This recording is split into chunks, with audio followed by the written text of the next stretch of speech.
बंदी छोड़ सतगुरु रामपाल जी परमेश्वर जी की जय हो।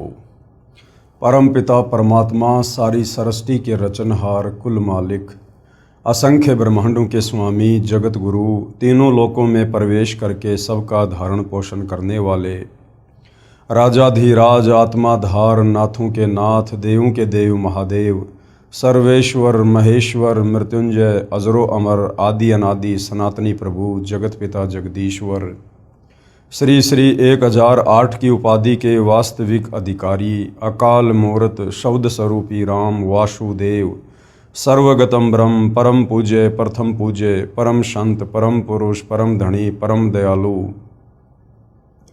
सत्य कबीर हक्का कबीर अल्लाहु अकबर बाखबर अल्लाह ताला जगत के तारणहार जगत के मुक्तिदाता जगत के जगन्नाथ हारे के सहारे हिंदुओं के राम मुसलमानों के अल्लाह सिखों के वाहिगुरु ईसाइयों के मसीह दया के सागर दयानिधि करुणा के सागर करुणानिधि स्वयंभू परिभू संकट मोचन कष्ट हरण मंगल करण दुख भंजन अविगत कबीर निर्विकार निर्विषम परमात्मा अलय अलेख सतगुरु आदि अनादि सतगुरु असली मर्यादा पुरुषोत्तम असली राम असली कृष्ण असली घनश्याम असली मुरारी राजाओं के राजा महाराजाओं के महाराजा शहंशाहों के शहंशाह सम्राटों के सम्राट भगवानों के भगवान अल्लाहों के अल्लाह प्रभुओं के प्रभु मसीहाओं के मसीह सच्चे वाहिगुरु बाबाओं के बाबा पीरों के पीर सेठों के सेठ जगत सेठ सावड़सा सेठ सर्वगुण संपन्न अनंत कोटि कलाओं के स्वामी अनंत कोटि ब्रह्मांडों के नायक योगियों में महायोगी ध्यानियों में महाध्यानी सिद्धों में परम सिद्ध ज्ञानियों में तत्व ज्ञानी ब्रह्म ज्ञानी महाज्ञानी परम ज्ञानी सर्वश्रेष्ठ ज्ञानी विज्ञानी युवा कबीर समर्थ कबीर असमवात अमित ओजा सच्चे रहनुमा करीम अल्लाह सुभान अल्लाह दुनिया के अंतिम पैगंबर 8 सितंबर 1951 से गांव धनाना जिला सोनीपत हरियाणा भारतवर्ष की पावन भूमि पे प्रकट रियल कल की भगवान श्री नारायण साकार हरि श्री बाबा साहेब नूर अनंत परमात्मा सच्चे दरवेश सच्चे बाखबर संत शिरोमणि सतगुरु रामपाल जी परमेश्वर जी के चरण कमल में आप और हम सभी भाई बहनों का अनंत कोटि दंडवत प्रणाम। सत्साई भाई और बहनों, बहुत बड़ी दया बहुत बड़ी मेहर पूज्य गुरुदेव भगवान की परमेश्वर रामपाल जी की जिनके शुभ आशीर्वाद से विशेष आशीर्वाद से उनके सत्संगों का संग्रह रूपी अमृत वचन रूपी पुस्तक ज्ञान गंगा के ऊपर वीडियो बनाने की श्रृंखला जारी है। इसी श्रृंखला में आज हमारा ये 24वें नंबर का वीडियो है और इस पवित्र पुस्तक के प्रत्येक वीडियो से हमें शास्त्र अनुकूल साधना और शत भक्ति मार्ग के विषय में वो सब कुछ जानने और समझने को उपलब्ध हो रहा है जो सदियों से हम नहीं जान पा रहे थे। हमारे नादान तत्व ज्ञानहीन धर्म गुरु हमें इन धर्म शास्त्रों का निष्कर्ष निकाल कर नहीं समझा पा रहे थे। तो भाई और बहनों, इस पवित्र पुस्तक ज्ञान गंगा को पढ़ने से आपकी 101 पीढ़ी का उद्धार होगा, अर्थात उनको मोक्ष मार्ग मिलेगा। और आप जी यदि पूर्ण विश्वास के साथ सतगुरु रामपाल जी से उपदेश प्राप्त करके अगर आजीवन मर्यादाओं में रहकर इस भक्ति मार्ग पर लगे रहे तो आपका तो गुरुदेव भगवान के वचन अनुसार इसी जन्म में पूर्ण मोक्ष संभव है।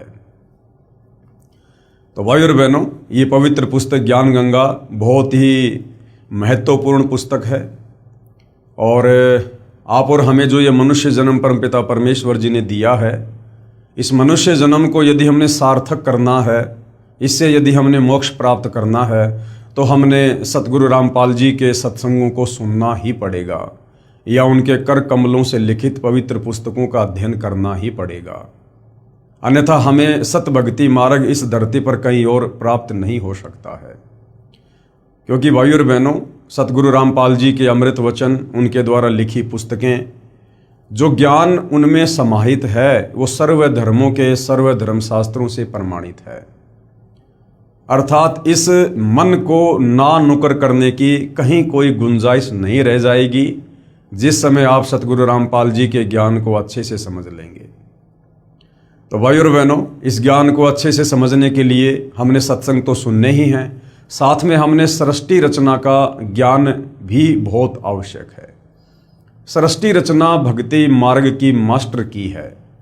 सृष्टि रचना को समझे बिना हम अध्यात्म को नहीं समझ पाएंगे, सतगुरु रामपाल जी के द्वारा दिए गए अमृत ज्ञान को भी नहीं समा पाएंगे अपने हृदय में, और ना अपने दिलो दिमाग में हम इस अमृत ज्ञान को शत ज्ञान के रूप में बैठा पाएंगे।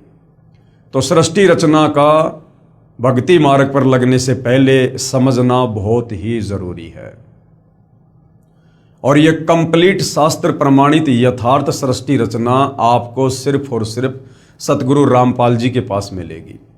तो जब भी आप YouTube पर सतगुरु रामपाल जी के सत्संग सुनना शुरू करें तो सबसे पहले सृष्टि रचना को अवश्य सुनिएगा, या उनके द्वारा लिखित पुस्तकों में भी सृष्टि रचना का जिक्र अवश्य होता है।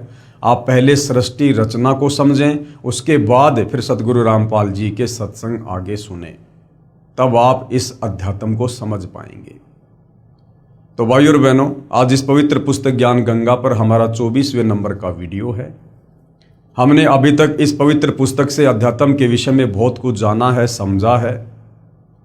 किस प्रकार से हम पहले सतलोक में रहा करते थे, सर्व सुख वहाँ पर हम कबीर परमेश्वर जी के आशीर्वाद से मुफ्त में भोगा करते थे।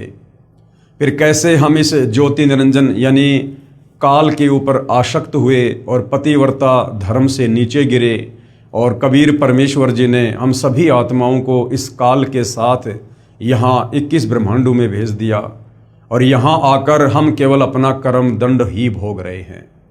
यानी सतलोक में हमने जो गलती की थी, हम यहाँ काल के 21 ब्रह्मांडों में राजा महाराजा बनकर, देवता बनकर, आम व्यक्ति बनकर, लक 84 में गधे कुत्ते शुअर बनकर, नरक में असहनीय पीड़ाओं का सामना करके, तपतशिला पर कष्ट सहन करके, जन्म और मृत्यु के चक्कर में असहनीय पीड़ाओं का सामना करते हुए हम केवल अपने कर्मों का दंड भोग रहे हैं। सतलोक में हमने जो गलती की थी, हम उसकी सजा काट रहे हैं। तो भाई और बहनों, अब वो समय आ गया है, यदि हम चाहें तो अपनी उस महानादानी के चलते जो सज़ा आज हम यहाँ पर भोग रहे हैं, हम इस सज़ा को कम करवा सकते हैं। क्योंकि आज स्वयं कबीर परमेश्वर जी सतलोक से चलकर सतगुरु रामपाल जी के नाम से धरती पर प्रकट हैं। आज वे हमारी उन तमाम नादानियों को, हमारी गलतियों को क्षमा करने के लिए आए हैं। कहते हैं, जो मैं पूत कपूत हूँ बहुर पिता को लाज। बेटा बेटी चाहे कितनी बड़ी गलती क्यों ना कर दे, लेकिन माता पिता फिर भी उन्हें माफ़ कर देते हैं, अपने बच्चों की गलतियों को हृदय पर नहीं लेते हैं। तो आज भाई और बहनों, हमें पुनः उस कबीर परमेश्वर ने, दयालु परमात्मा ने एक बहुत ही ज़बरदस्त सुअवसर दिया है। यदि हम चाहें तो इस शास्त्र अनुकूल शत भक्ति मार्ग को जो उन्होंने ही स्वयं आकर दिया है, हम इसको अच्छे से समझकर और उनसे उपदेश प्राप्त करके, भक्ति करके हम अपनी सज़ा को माफ़ करवा सकते हैं, कम करवा सकते हैं। लेकिन परमात्मा कहते हैं, सकल पदार्थ है जग माही, भाग बिना नर पावत नाही। इस कबीर परमेश्वर सतगुरु रामपाल जी की शरण में आना भी अपने संस्कार के ऊपर है, अपने भाग के ऊपर है। तो भाई और बहनों, चारों युगों में कबीर परमेश्वर जी आते हैं और हम आत्माओं को यही ज्ञान सुनाते हैं, यही ज्ञान समझाते हैं जो वे आज सतगुरु रामपाल जी के नाम से प्रकट होकर हमें सुना रहे हैं, हमें बता रहे हैं। और इस सतज्ञान को सर्व धर्मों के सर्व धर्मशास्त्रों ने भी प्रमाणित किया है। और सतगुरु रामपाल जी पूर्ण संत हैं, तत्वदर्शी संत हैं। उनके अलावा संसार में कोई कथा करने का अधिकारी नहीं, कोई गुरु पद प्राप्त करके आगे दीक्षा देने का अधिकारी नहीं, कोई किसी का मोक्ष करवाना उनके अलावा संभव नहीं। और भाई और बहनों, हमारे धर्मशास्त्रों में पूर्ण संत की पूर्ण पहचान है, वो भी सतगुरु रामपाल जी ने हमें वेद और गीता से बताई है, समझाई है। साथ ही जो विश्व के जाने माने भविष्य वक्ता हैं, जिन्होंने सैकड़ों वर्ष पूर्व ही अपनी भविष्यवाणियाँ कर दी थी, आज उन भविष्य वक्ताओं की भविष्यवाणियाँ सतगुरु रामपाल जी पर खरी उतर रही हैं। तो भाई और बहनों, आप और हमने आज सतगुरु रामपाल जी को पूर्ण संत के रूप में पहचान कर और उनसे सत उपदेश लेकर अपनी आत्मा का कल्याण करवाने से पीछे नहीं रहना चाहिए। अन्यथा यदि एक बार ये सु अवसर हमारे हाथ से निकल गया, और सु अवसर हमारे हाथ से निकलेगा जिस समय ये मनुष्य जन्म छूट जाएगा, या सतगुरु रामपाल जी स्वयं सतलोक को वापस चले जाएंगे। उसके बाद इस धरती पर हमें कोई ये बातें बताने वाला नहीं होगा, हमें कोई मोक्ष प्रदान करवाने वाला नहीं होगा, और हम फिर से अनंत युगों के लिए इस काल बलि के 21 ब्रह्मांड में सजा काटने के लिए यहीं पर रह जाएंगे। तो भाई और बहनों, आज उस महापुरुष, परम दिव्य पुरुष, तेजपुंज के व्यक्तित्व के धनी, जो स्वयं सतलोक से चलकर पृथ्वी पर अवतरित हुए हैं, उस महापुरुष परम पूज्य गुरुदेव सतगुरु रामपाल जी के लीला में जीवन को हम थोड़ा सा समझेंगे, ताकि हमारा विश्वास दृढ़ हो कि किस प्रकार से उन्होंने सतलोक से चलकर गति करके धरती पर प्रकट होकर यहाँ एक आम व्यक्ति, आम संत की भांति लीला करते हुए आप और हम तक ये अमृत ज्ञान पहुँचा रहे हैं। तो पवित्र पुस्तक ज्ञान गंगा, जिसमें पूज्य गुरुदेव सतगुरु रामपाल जी का संक्षिप्त लीला में जीवन परिचय लिखा हुआ है, ये पवित्र पुस्तक ज्ञान गंगा है जो आप जियों के सामने है। पेज नंबर 168 है। सतगुरु रामपाल जी महाराज का संक्षिप्त परिचय, संक्षिप्त लीला में परिचय होना चाहिए। संक्षिप्त परिचय तो किसी का भी हो सकता है भाई और बहनों, किसी सरपंच का, किसी विधायक का, किसी देव का, किसी महादेव का, लेकिन वास्तव में जो लीलाधर है, वास्तव में जो लीला करने के लिए आते हैं, वो कबीर परमात्मा स्वयं सतगुरु रूप में आते हैं। बाकी ये जितने भी देवी देवता हैं, ब्रह्मा विष्णु महेश हैं, ये अवतार रूप में आते हैं, राम रूप में, श्री कृष्ण रूप में, अन्य रूप में। तो हम इनके जीवन काल को लीला नहीं कह सकते, क्योंकि ये इस पृथ्वी पर कोई लीला करने के लिए नहीं आते हैं, ये केवल अपना कर्म दंड भोगने के लिए आते हैं। जैसे विष्णु जी को नारद जी का श्राप लगा, तो त्रेता युग में वो अपना कर्म दंड भोगने के लिए और यहाँ पर श्री रामचंद्र रूप में एक जीवन जी कर गए। रामचंद्र वाले जीवन में उन्होंने बाली को धोखे से मारा, एक नया उनका वो कर्म बन गया। फिर उस कर्म दंड को भोगने के लिए दोबारा श्री कृष्ण जी रूप में द्वापर में आए।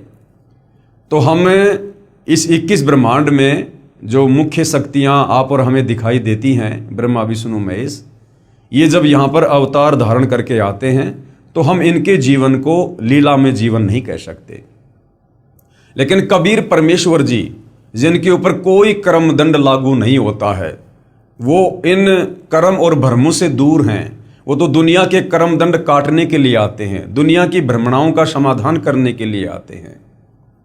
तो कबीर परमेश्वर जी जब सतगुरु रूप में, तत्वदर्शी संत के रूप में धरती पर प्रकट होकर लीला करते हैं, तो उनके लीला में जीवन काल को समझने के लिए हमने लीला में संक्षिप्त जीवन परिचय शब्द का ही प्रयोग करना चाहिए। सतगुरु रामपाल जी महाराज का संक्षिप्त लीला में जीवन परिचय। सतगुरु रामपाल जी का प्राकाटे, हालांकि यहाँ पर लेखक के द्वारा जन्म शब्द का प्रयोग किया गया है, लेकिन अब सतगुरु रामपाल जी की वास्तविक परमात्मा वाली स्थिति से परिचित होने के बाद हम उनके नाम के आगे जन्म शब्द का प्रयोग नहीं कर सकते, क्योंकि उनका जन्म नहीं होता है। ये स्वयंभू परमात्मा हैं, ये परिभू हैं। कबीर मनीषी परिभू, शुक्रम अकायम असनावीरम, यजुर्वेद इसका प्रमाण है। और कबीर परमेश्वर जी भी अपनी वाणी में सतगुरु की परिभाषा के विषय में बताते हैं कि ना सतगुरु जननी जनय और जाके माना बाप, पिंड ब्रह्मंड से रहित है ना वहाँ तीनों ताप। जो वास्तव में सतगुरु होगा, सतगुरु कहलाने का अधिकारी होगा, वो कभी भी माँ के गर्भ से जन्म लेकर नहीं आता है। ये बात और है कि कबीर परमेश्वर जी जब सतगुरु रूप में धरती पर प्रकट होते हैं तो हम जीवों की चरम दृष्टि को धोखा देते हुए लीला वो कुछ भी कर सकते हैं। लेकिन इस सत्य ज्ञान से परिचित होने के बाद और सतगुरु की परिभाषा से परिचित होने के बाद हम अपने पूज्य गुरुदेव भगवान परमेश्वर का प्रयोग नहीं कर सकते। सतगुरु रामपाल जी का प्राकाटे 8 सितंबर 1951 को गांव धनाना, जिला सोनीपत, हरियाणा में एक किसान परिवार में हुआ। पढ़ाई पूरी करके हरियाणा प्रांत में सिंचाई विभाग में जूनियर इंजीनियर की पोस्ट पर 18 वर्ष कार्यरत रहे। सन 1988 में परम संत राम देवानंद जी से दीक्षा प्राप्त की तथा तन मन से सक्रिय होकर स्वामी राम देवानंद जी द्वारा बताए भक्ति मार्ग से साधना की तथा परमात्मा का साक्षात्कार किया। अब देखिए भाई और बहनों, इस पुस्तक के जो लेखक हैं वो भगत हैं और इस पुस्तक में जो ज्ञान है वो सतगुरु रामपाल जी के सत्संगों का संग्रह है। लेकिन लेखक की एक अपनी सोच है, क्योंकि लेखक एक भगत है, परमात्मा नहीं है। तो लेखक ने जैसा सतगुरु रामपाल जी को जाना है, पहचाना है, उस हिसाब से लेखक यहां पर अपने विचार व्यक्त कर रहा है। तो लेखक में भिन्नता होती है। इसलिए आप जो इस पवित्र पुस्तक पर वीडियो देख रहे हैं, तो जैसा हमने सतगुरु रामपाल जी को उन्हीं के आशीर्वाद से जाना है, पहचाना है, अंश मात्र उनकी महिमा से परिचित हुए हैं, उस आधार से हम तो यही कहेंगे कि सन 1988 में यहाँ पर जो ये परम संत है, ये शब्द आदरणीय राम देवानंद जी के नाम से पहले प्रयोग नहीं होना चाहिए, क्योंकि परम संत एक समय में धरती पर एक ही होता है। परम संत कहो या पूर्ण संत कहो या तत्वदर्शी संत कहो, ये भूमिका स्वयं सतलोक से चलकर कबीर परमात्मा स्वयं ही निभाते हैं। और एक समय में धरती पर दो परम संत नहीं हो सकते हैं। तो आदरणीय राम देवानंद जी, जो कि सतगुरु रामपाल जी के मुंह बोले गुरुदेव की जिन्होंने भूमिका की है, तो जाहिर सी बात है वो सतगुरु रामपाल जी के समकालीन रहे हैं, क्योंकि उनका आपस में लीलामय तरीके से गुरु शिष्य का नाता रहा है। तो परम संत तो उनमें से एक ही हो सकता है, दो तो नहीं हो सकते। जैसे आज से लगभग 650 साल पहले कबीर परमेश्वर जी बनारस के काशी में प्रकट हुए और उन्होंने पंडित रामानंद जी को अपना मुंह बोला गुरु धारण किया। और कहने को तो जगत वालों के सामने उस समय कबीर जी, जो कि परम संत थे, पूर्ण संत थे, तत्वदर्शी संत थे, वो गुरु शिष्य परंपरा को बनाए रखने के लिए और पंडित रामानंद जी को अपना गुरुदेव कहा करते थे, अपना परमात्मा कहा करते थे, उनको परम संत, पूर्ण संत कहा करते थे। लेकिन लोग दिखावे में, दुनिया की नजरों में, असल में पंडित रामानंद जी के गुरु कबीर जी थे। ठीक वही लीला, वही भूमिका भाई और बहनों वर्तमान में भी निभाई गई है, क्योंकि सतगुरु रामपाल जी के रूप में वही परम शक्ति, वही कबीर देव पुनः धरती पर प्रकट हुए हैं 8 सितंबर 1951 को। और आज से 650 साल पहले कबीर जी ने आदरणीय धर्मदास जी के द्वारा जब कबीर सागर लिखवाया, तो उन्होंने पहले ही वर्तमान समय के लिए कह दिया था कि 12वें पंथ हम ही चल आवें और सब पंथों को मिटाकर एक पंथ चलावें। कि धर्मदास आगे चलकर जब 12वां पंथ चल चुका होगा, तो उस 12वें पंथ के अंत में मैं कबीर खुद ही जाऊंगा और एक नया पंथ चलाऊंगा और अपने ज्ञान को संसार में फैलाऊंगा। तो कबीर परमेश्वर जी की वाणियां तो मिथ्या नहीं हो सकती हैं, क्योंकि साध वचन पलटे नहीं, चाहे पलट जाए ब्रह्मांड। कबीर वाणी कभी भी फैल नहीं हो सकती है। अगर उन्होंने कहा है कि मैं स्वयं ही जाऊंगा, तो उन्होंने वर्तमान में स्वयं ही आना था और वे स्वयं ही आए हैं। 12वें पंथ के अंतिम गुरु आदरणीय राम देवानंद जी थे और 12वें पंथ में ही कबीर परमेश्वर जी ने आना था अपनी वाणी के अनुसार कि 12वें पंथ हम ही चल आवें।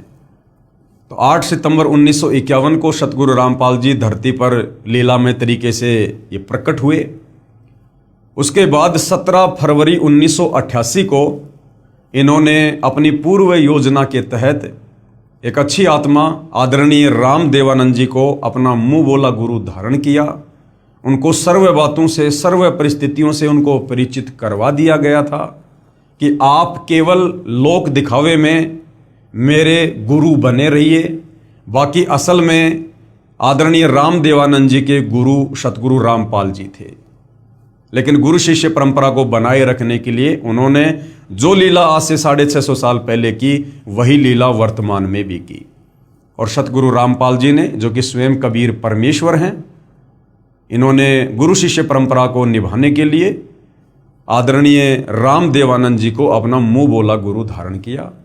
और जैसा कि गुरु शिष्य का नाता होता है, उस आधार से स्वयं सारी सृष्टि के मालिक होते हुए, जगत गुरु होते हुए सतगुरु रामपाल जी ने अपने गुरुदेव को, अपने मुंह बोले गुरुदेव को, आदरणीय राम देवानंद जी को कभी सतगुरु कहा, कभी परमात्मा कहा, कभी बंदी छोड़ कहा, तो कभी परम संत कहा।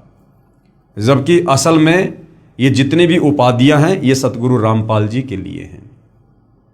और फिर सन 1994 में सतगुरु रामपाल जी ने अपनी उस वाणी के अनुसार कि 12वें पंथ हम ही चल आवें, सब पंथों को मिटाकर एक पंथ चलावें, तो सन 1994 में उन्होंने एक अपना नया 13वां यथार्थ कबीर पंथ चलाया, जो आज पूरे विश्व में वे अपने सत ज्ञान को फैला रहे हैं।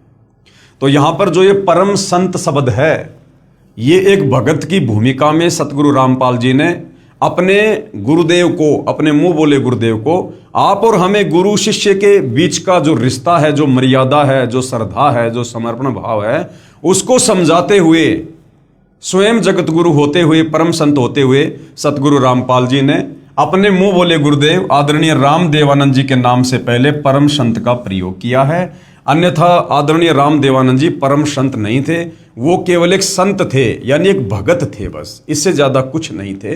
क्योंकि परमेश्वर तो सृष्टि में एक ही है, बाकी सब यहां पर जीव हैं। सन 1988 में आदरणीय राम देवानंद जी से दीक्षा प्राप्त की, यानी लोक दिखावे में दीक्षा प्राप्त की, तथा तन मन से सक्रिय होकर आदरणीय राम देवानंद जी द्वारा बताए भक्ति मार्ग से साधना की। अब यहां पर राम देवानंद जी के नाम से पहले स्वामी शब्द है। अब भाई और बहनों, वर्तमान का समय ये कलयुग की बिचली पीढ़ी है। आप और हमने बोलते समय, लिखते समय, पढ़ते समय, पढ़ाते समय हमने एक एक शब्द पर बहुत ज्यादा ध्यान देना होगा। यदि हम जरा भी इस पतिव्रता पद से नीचे गिर गए तो भाई और बहनों, आप हमारी बनी बनाई बात बिगड़ जाएगी। तो वर्तमान में हमारे लिए हमारे स्वामी, हमारे दाता, हमारे भगवान, हमारे पिता, हमारे गुरु जो भी हैं, ये सतगुरु रामपाल जी हैं। हम अन्य किसी जीव के नाम से पहले या बाद में ये दाता, स्वामी, परम संत, जगत गुरु, हम इस प्रकार के शब्दों का प्रयोग नहीं कर सकते हैं। सतगुरु रामपाल जी ने तो एक अच्छे और नेक शिष्य की लीलामय तरीके से भूमिका करते हुए इस प्रकार के शब्दों का प्रयोग अपने मुंह बोले गुरुदेव के लिए किया है, ताकि हम गुरु शिष्य के बीच के रिश्ते को समझें और हम भी अपने पूज्य गुरुदेव सतगुरु रामपाल जी को इसी प्रकार से उपमा दें। तो आप और हमें गुरु की महिमा समझाने के लिए उन्होंने एक अच्छे शिष्य की भूमिका की है, और उस भूमिका के तहत उन्होंने आदरणीय राम देवानंद जी के नाम से कभी परम संत लगाया, कभी स्वामी शब्द लगाया, तथा तन मन से सक्रिय होकर आदरणीय राम देवानंद जी द्वारा बताए भक्ति मार्ग से साधना की तथा परमात्मा का साक्षात्कार किया। अब सतगुरु रामपाल जी तो स्वयं ही परमात्मा हैं, भला परमात्मा अपना क्या साक्षात्कार करेंगे? तो ये भी एक प्रकार से सारा का सारा लीलामय खेल है। सतगुरु रामपाल जी को कोई परमेश्वर का साक्षात करने की आवश्यकता नहीं है, क्योंकि ये स्वयं ही परमात्मा है। लेकिन इस प्रकार के शब्दों का प्रयोग क्यों किया जाता है भाई और बहनों? यदि वे डायरेक्ट कह दे कि मैं परमात्मा हूं, तो आप और हम इस काल के 21 ब्रह्मांड में फंसे हुए प्राणी, हमारी सोच इतनी छोटी है, इतनी संकीर्ण है कि हमारा हृदय इन बातों को स्वीकार जल्दी से नहीं कर पाएगा, और हमारे मन में तरह तरह का दोष गुरुदेव के प्रति उत्पन्न हो जाएगा कि देखो, एक इंसान होकर, एक व्यक्ति होकर अपने आप को भगवान कहता है, परमात्मा कहता है कि मैं ही कबीर हूं। और गुरु के प्रति यदि इतना भी मन में दोष आ गया तो फिर हम मोक्ष प्राप्त नहीं कर सकते, हमारी भक्ति कमाई नष्ट हो जाती है। तो स्वयं कबीर परमेश्वर होते हुए भी उन्होंने बहुत सारी लीलाएं एक आम व्यक्ति की भांति करनी पड़ती है आप और हमें इस अध्यात्म को समझाने के लिए। और जब हम उनके आशीर्वाद से, उनकी क्षणिक लीलाओं से परिचित हो जाते हैं, उसके बाद फिर हम स्वयं ही डिसीजन लेने में सक्षम हो जाएंगे कि वास्तव में पूज्य गुरुदेव भगवान क्या परम शक्ति है। सतगुरु रामपाल जी को नाम दीक्षा 17 फरवरी 1988 को फाल्गुन महीने की अमावस्या को रात्रि में प्राप्त हुई, जो कि नास्त्रदमस जी की भविष्यवाणी में लिखा हुआ है। उस समय सतगुरु रामपाल जी महाराज की आयु, हम यहाँ पर आयु शब्द का डायरेक्ट प्रयोग सतगुरु रामपाल जी के लिए नहीं कर सकते हैं, क्योंकि सतगुरु रामपाल जी स्वयं कबीर भगवान हैं और कबीर भगवान की कोई आयु नहीं होती है। तो हम यहाँ पर ये शब्द यूज करेंगे, लीला में आयु। उस समय सतगुरु रामपाल जी महाराज की लीला में आयु 37 वर्ष थी और उपदेश दिवस यानी दीक्षा दिवस को संत मत में उपदेशी भगत का आध्यात्मिक जन्मदिन माना जाता है। यानी वास्तव में हमारा जो असली जन्म है वो उस दिन होता है जिस दिन हमें परम संत से नाम उपदेश प्राप्त होता है, क्योंकि उसी दिन से हम इस मनुष्य जीवन को, जिस विशेष मकसद के लिए हमें ये प्राप्त होता है, हम इस मनुष्य जीवन से वो काम शुरू करते हैं, यानी भक्ति, मोक्ष प्राप्ति के मार्ग पर चलना। कब? जिस दिन हमें परम संत से ये जो है तत्व ज्ञान उपदेश प्राप्त होता है। तो भगत का वास्तव में जो जन्म होता है वो उस दिन होता है जिस दिन उसे परम संत से नाम दीक्षा प्राप्त होती है। उपरोक्त विवरण श्री नास्त्रदमस जी की उस भविष्यवाणी से पूर्ण मेल खाता है जो पेज संख्या 44-45 पर लिखी है। जिस समय उस तत्व दृष्टा सायरन यानी धार्मिक नेता का आध्यात्मिक जन्म होगा, उस दिन अंधेरी अमावस्या होगी। उस समय उस विश्व नेता की आयु 16, 20, 25 वर्ष नहीं होगी। वह तरुण नहीं होगा, बल्कि वह प्रौढ़ होगा, यानी ना बूढ़ा होगा ना जवान होगा। और वह 50 और 60 वर्ष के बीच की उम्र में संसार में प्रसिद्ध होगा। वह सन 2006 होगा। तो नास्त्रदमस जी की भविष्यवाणी के अनुसार एक एक शब्द सतगुरु रामपाल जी के लीला में जीवन के ऊपर खरे उतर रहे हैं। सन 1993 में आदरणीय राम देवानंद जी महाराज ने आपको यानी सतगुरु रामपाल जी को सत्संग करने की आज्ञा दी। भाई आज्ञा तो परमात्मा देते हैं सत्संग करने की, सेवा करने की। तो यहां पर हम सीधे शब्दों में ये नहीं कह सकते कि आदरणीय राम देवानंद जी ने सतगुरु रामपाल जी को सत्संग करने की आज्ञा दी। सारी सृष्टि के मालिक को, जगत गुरु को कौन आज्ञा दे सकता है? ये आते हैं स्वयं सतलोक से चलकर हमें आज्ञा देने के लिए। तो लीलामय तरीके से आप जी को सत्संग करने की आज्ञा दी, आप जी के ही आदेश अनुसार। तथा सन 1994 में नामदान करने की लीलामय तरीके से आज्ञा प्रदान की। भक्ति मार्ग में लीन होने के कारण, अब भाई और बहनों हम ये नहीं कह सकते परमात्मा के लिए कि भक्ति मार्ग में लीन होने के कारण। भक्ति मार्ग में तो भगत ने लीन होना चाहिए। परमेश्वर तो भक्ति दान करने के लिए आते हैं। तो यहां पर यह लिखना चाहिए कि संसार को सत भक्ति मार्ग देने में लीन होने के कारण जेई की पोस्ट से त्याग पत्र दे दिया। यानी सतगुरु रामपाल जी ने, जैसा कि इस काल के लोग की व्यवस्था है, कोई नौकरी करता है, कोई मजदूरी करता है, उस आधार से इन्होंने भूमिका करते हुए और जूनियर इंजीनियर की छोटी सी नौकरी भी अपने भरण पोषण के लिए जो है वो करके दिखाई। जेई की पोस्ट से त्यागपत्र दे दिया, जो हरियाणा सरकार द्वारा 16/5 सन 2000 को पत्र नंबर 3492-3500 डेट 16/5/2000 के तहत स्वीकृत है। सन 1994 से 1998 तक सतगुरु रामपाल जी महाराज ने घर घर, गांव गांव, नगर नगर में जाकर सत्संग किया।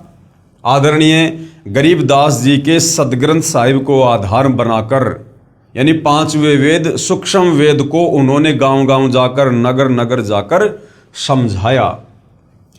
बहुत संख्या में अनुयायी हो गए, साथ साथ ज्ञानहीन संतों का विरोध भी बढ़ता गया। सन 1999 में गांव करोथा, जिला रोहतक, हरियाणा में सतलोक आश्रम करोथा की स्थापना की तथा 1 जून 1999 से 7 जून 1999 तक परमेश्वर कबीर जी के प्रकट दिवस पर 7 दिवसीय विशाल सत्संग का आयोजन करके आश्रम का प्रारंभ किया तथा महीने की प्रत्येक पूर्णिमा को 3 दिन का सत्संग प्रारंभ किया। दूर दूर से श्रद्धालु सत्संग सुनने आने लगे तथा तत्व ज्ञान को समझकर बहुत संख्या में अनुयायी यानी भगत बनने लगे। चंद दिनों में सतगुरु रामपाल जी महाराज जी के भक्तों की संख्या लाखों में पहुंच गई। जिन ज्ञानहीन संतों व ऋषियों के अनुयायी सतगुरु रामपाल जी के पास आने लगे तथा अनुयायी बनने लगे, फिर उन अज्ञानी आचार्यों तथा संतों से प्रश्न करने लगे कि आप सारा ज्ञान अपने सदग्रंथों के विपरीत बता रहे हैं।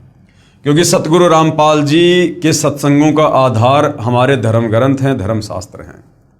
सतगुरु रामपाल जी ने प्रोजेक्टर पर, टीवी चैनलों पर, समाचार पत्रों में उंगलियां रख रख के आप और हमें समझाया, बताया कि पवित्र गीता जी क्या कह रही है, पवित्र चारों वेद भक्ति के विषय में क्या बता रहे हैं, महर्षि दयानंद जी की सत्यार्थ प्रकाश हमें क्या बता रही है, क्या समझा रही है, जबकि वेदों में परमेश्वर के विषय में क्या लिखा है, और स्वामी जी ने जो है इन चारों वेदों के विपरीत जो ज्ञान अपने सत्यार्थ प्रकाश में दिया है वो क्या कुछ कह रहा है। तो जब ये सत्य ज्ञान समाज में जाने लगा और बहुसंख्या में लोग उन नकली संतों को, आचार्यों को छोड़ छोड़कर सतगुरु रामपाल जी की शरण में अपनी आत्मा के कल्याण हेतु आने लगे, तो जाहिर सी बात है भाई और बहनों, उन संतों को, उन अज्ञानी धर्मगुरुओं को दर्द तो होगा ही, पीड़ा तो होगी ही, क्योंकि उनके धार्मिक धंधे पर चोट जो लग रही थी। यजुर्वेद अध्याय 8 मंत्र 13 में लिखा है कि पूर्ण परमात्मा अपने भगत के सारे अपराध यानी पाप नाश कर देता है। भाई परमात्मा यहाँ इस काल के 21 ब्रह्मांड में हमारे पाप कर्मों का नाश करने के लिए तो आते हैं, क्योंकि हम तो युगों युगों के पापी हैं, पाप कर्मों में सने हुए हैं। इस काल ने हमारे को कर्म बंधनों में बांध रखा है बुरी तरह से। कोई ठीक ठिकाने का दान धर्म या कोई सत्य साधना ये हमें नहीं करने देता, जिससे हमारे ये पुण्य नहीं बनते हैं। तो परमेश्वर सतलोक से चलकर हमारे पाप कर्मों का नाश करवाकर हमें स्वच्छ करके, स्वस्थ करके और हमें सतलोक ले जाने के लिए तो आते हैं। आपकी पुस्तक जो हमने खरीदी है उसमें लिखा है कि परमात्मा अपने भगत के पाप क्षमा नहीं कर सकता। यानी जो विशेषकर आर्य समाज से जुड़े लोग थे, जो महर्षि दयानंद जी के प्रवचनों से, उनकी पुस्तकों से काफ़ी प्रभावित थे और सत्यार्थ प्रकाश को जब वो पढ़ा करते थे, तो सत्यार्थ प्रकाश में दयानंद जी ने लिखा है कि परमात्मा अपने भगत के, भक्ति करने वाले साधक के पाप कर्मों का नाश नहीं करता है। और जब सतगुरु रामपाल जी ने यजुर्वेद अध्याय 8 मंत्र 13 में लिखा हुआ बताया कि देखो भाई, हमारे वेद तो कह रहे हैं कि परमात्मा सतलोक से चलकर भक्ति करने वाले भगत के पाप कर्मों का नाश कर देता है, तो फिर आर्य समाज से जुड़े वो लोग वापस अपने घर जाकर और हमारे पवित्र वेदों का हवाला देकर अपने आचार्यों से, धर्म गुरुओं से सवाल जवाब करने लगे कि भाई आप तो कहते हो कि श्री दयानंद जी की जो सत्यार्थ प्रकाश है वो वेदों पर आधारित है, जबकि हमारे वेद क्या कह रहे हैं और सत्यार्थ प्रकाश वेदों के विरुद्ध व्याख्या दे रही है। तो इस प्रकार से विरोधाभास बढ़ता गया। आपकी पुस्तक जो हमने खरीदी है यानी सत्यार्थ प्रकाश, उसमें लिखा है कि परमात्मा अपने भगत के पाप क्षमा नहीं कर सकता। आपकी पुस्तक सत्यार्थ प्रकाश समोल्लास 7 में लिखा है कि सूर्य पर पृथ्वी की तरह मनुष्य तथा अन्य प्राणी निवास करते हैं, इसी प्रकार पृथ्वी की तरह सर्व वहाँ पर पदार्थ हैं, बाग बगीचे हैं, नदी हैं, झरने हैं, आदि आदि। क्या ये संभव है? पवित्र यजुर्वेद अध्याय 5 मंत्र 1 में लिखा है कि परमात्मा सहशरीर है, अग्ने तनु असी विष्णवे तवा सोमस्य तनुरसी।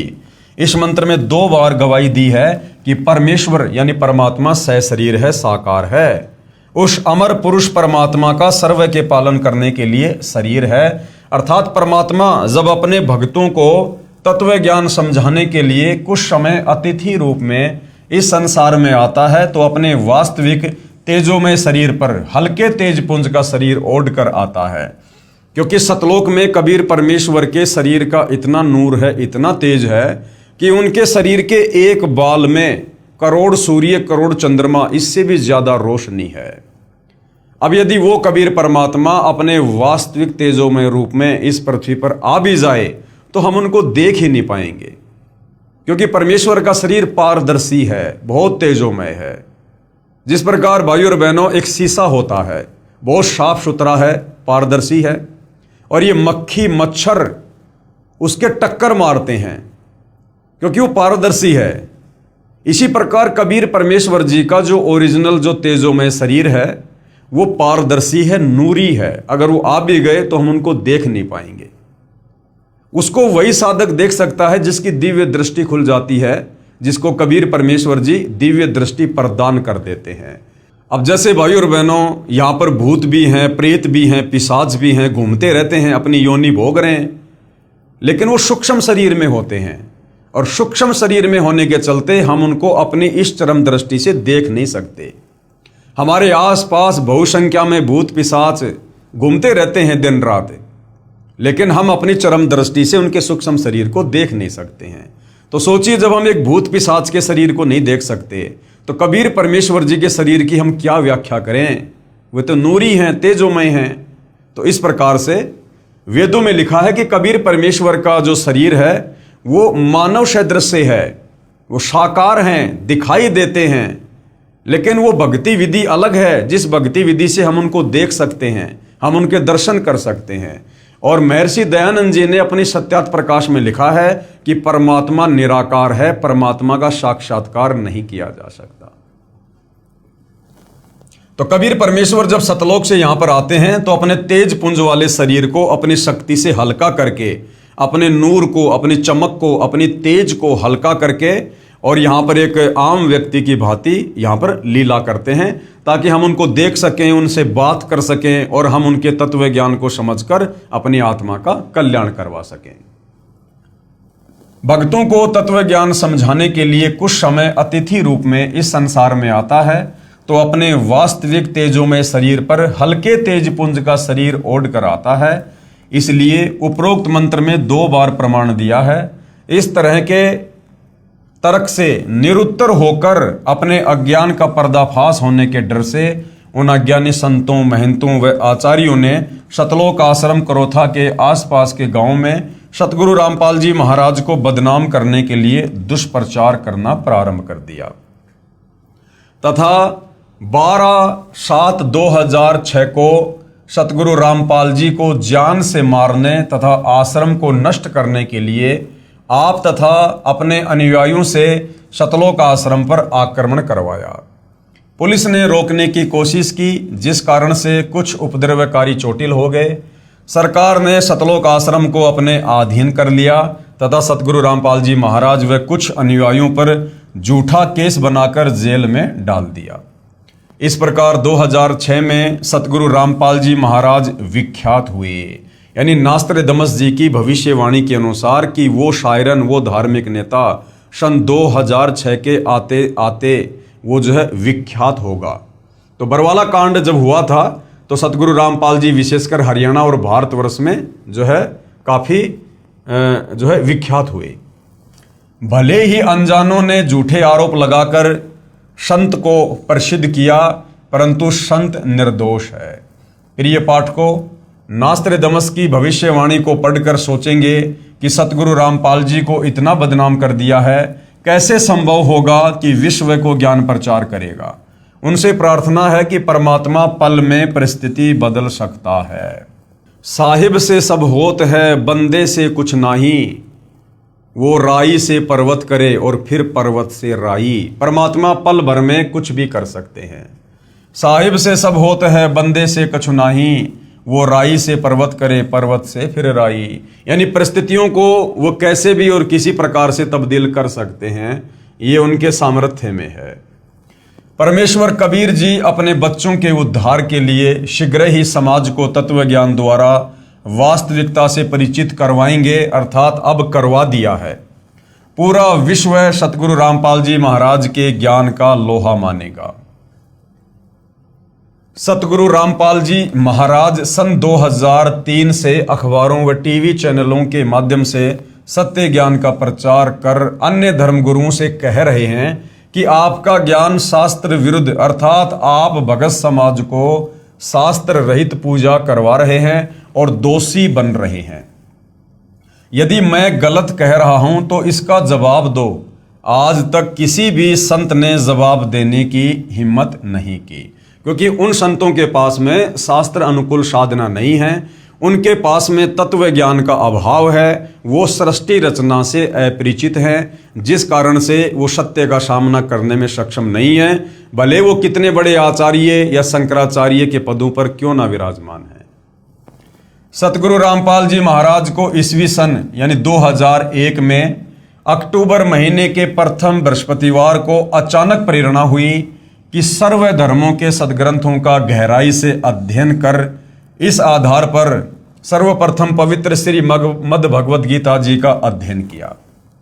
अब देखो भाइयों और बहनों, बार बार कहना पड़ता है कि सतगुरु रामपाल जी कोई आम व्यक्ति, कोई आम संत नहीं है, ये लीला अवश्य कर रहे हैं। ये स्वयं कबीर देव हैं, सारी सृष्टि के मालिक हैं। और सतगुरु रामपाल जी को, जो कि सर्वज्ञ हैं, जगत गुरु हैं, इनको किसी भी धर्म ग्रंथ का अध्ययन करने की कोई आवश्यकता नहीं है। सर्व ज्ञान इनके अंदर समाहित है। और सतगुरु रामपाल जी को प्रेरणा नहीं होती है, भगवान दूसरों को प्रेरणा किया करते हैं, भगवान को प्रेरणा नहीं हुआ करती है, भगवान किसी प्रेरणा के आधार से नहीं चला करते हैं, क्योंकि सतगुरु रामपाल जी आप और हमारी तरह कोई जीव नहीं है, ये स्वयं परमात्मा है। सन 2001 में अक्टूबर महीने के प्रथम बृहस्पतिवार को अपनी पूर्व निर्धारित योजना के अनुसार सतगुरु रामपाल जी ने सर्व धर्मों के सदग्रंथों का भगत समाज के सामने खुलासा करना शुरू किया, ना कि सर्व धर्मों के सदग्रंथों का गहराई से अध्ययन किया, क्योंकि परमेश्वर को किसी भी सदग्रंथ के अध्ययन करने की आवश्यकता नहीं पड़ती है। अगर कोई सदग्रंथों का अध्ययन करके आगे ज्ञान देगा तो फिर हम उसको सतगुरु नहीं कह सकते, हम उसको जगत गुरु नहीं कह सकते हैं, क्योंकि कोई भी व्यक्ति पूरे विश्व के सदग्रंथों का अध्ययन करके ज्ञान प्राप्त नहीं कर सकता, समाज को ज्ञान नहीं दे सकता। इंसान की एक कैपेसिटी है, एक औकात, एक सीमा है। जिस प्रकार एक कुएं का जल होता है और जिस प्रकार एक समुद्र का जल होता है, तो कुआं समझो एक जीव, एक व्यक्ति, वो व्यक्ति अपने जल से, जिस प्रकार वो कुआं अपने जल से कितने लोगों की आवश्यकता पूरी कर सकता है, और समुद्र का जल अथाह होता है, अथाह असीमित। तो सतगुरु रामपाल जी ने किन्हीं सदग्रंथों का अध्ययन करने की आवश्यकता नहीं पड़ती है, वे स्वयं परिपूर्ण हैं, सर्वज्ञ हैं, सर्व सिद्धियों के स्वामी हैं, वे दुनिया को अध्ययन करवाते हैं। तो भगत समाज के सामने एक आम व्यक्ति की, एक आम संत की लीला करते हुए उन्होंने इस प्रकार की भूमिकाओं को जन्म देना पड़ता है। इस आधार पर सर्वप्रथम पवित्र श्रीमद् भगवत गीता जी का अध्ययन किया तथा पुस्तक गहरी नजर गीता में रचना की, तथा उसी आधार पर सर्वप्रथम राजस्थान प्रांत के जोधपुर शहर में मार्च 2002 में सत्संग प्रारंभ किया। इसलिए नास्त्रदमस जी ने कहा है कि विश्व धार्मिक हिंदू संत अर्थात सायरन 50 वर्ष की उम्र में अर्थात 2001 गे ज्ञाता होकर प्रचार करेगा। सतगुरु रामपाल जी महाराज का प्राकाट्य ना कि जन्म पवित्र हिंदू धर्म में सन 1951 में 8 सितंबर को गांव धनाना, जिला सोनीपत, प्रांत हरियाणा, भारत में एक किसान परिवार में हुआ। अब भाइयों और बहनों, जन्म क्यों नहीं कह सकते, क्योंकि आदरणीय गरीबदास जी जो लगभग 300 साल पहले गांव छुड़ानी, जिला झज्जर, हरियाणा में हुए हैं, वो कबीर परमेश्वर जी के सत्य ज्ञान से परिचित हुए। कबीर परमात्मा जी जिंदा बाबा के रूप में सतलोक से चलकर धरती पर प्रकट हुए, उनको अपना ज्ञान दिया, नाम दिया। फिर उसके बाद गरीबदास जी की आत्मा को शरीर से निकालकर सतलोक ले गए, उन्हें सर्व ब्रह्मांडों की रचना से परिचित करवाया, उनका ज्ञान योग खोला और वापस उन्हें उस शरीर में छोड़ा। उसके बाद आदरणीय गरीबदास जी ने कलम तोड़ महिमा अपने पूज्य गुरुदेव बंदी छोड़ कबीर साहिब जी की है। तो उनका जो ग्रंथ है आदरणीय गरीबदास जी का सदग्रंथ साहिब, उसमें से कुछ वाणियां निकालकर सतगुरु रामपाल जी ने हमें त्रिकाल संध्या के तहत दोपहर की आरती बना कर दी है, जिसको असुर निकंदन रमेणी कहते हैं। तो असुर निकंदन रमेणी में आदरणीय गरीबदास जी ने अपने पूज्य गुरुदेव के लिए कुछ कहा है। गरीबदास जी के पूज्य गुरुदेव कौन? जिंदा महात्मा कबीर परमेश्वर। तो गरीबदास जी ने कहा कि सतगुरु दिल्ली मंडल आईसी और सूती धरणी सुम जगाईसी, यानी मेरे गुरुदेव बंदी छोड़ कबीर आगे चलकर कलयुग की बिचली पीढ़ी में दिल्ली मंडल में आएंगे। तो 8 सितंबर 1951 को दिल्ली मंडल में आदरणीय गरीबदास जी के ही सतगुरु आए हैं। कौन? सतगुरु रामपाल जी। और आदरणीय गरीबदास जी के सतगुरु कौन? स्वयं कबीर परमात्मा।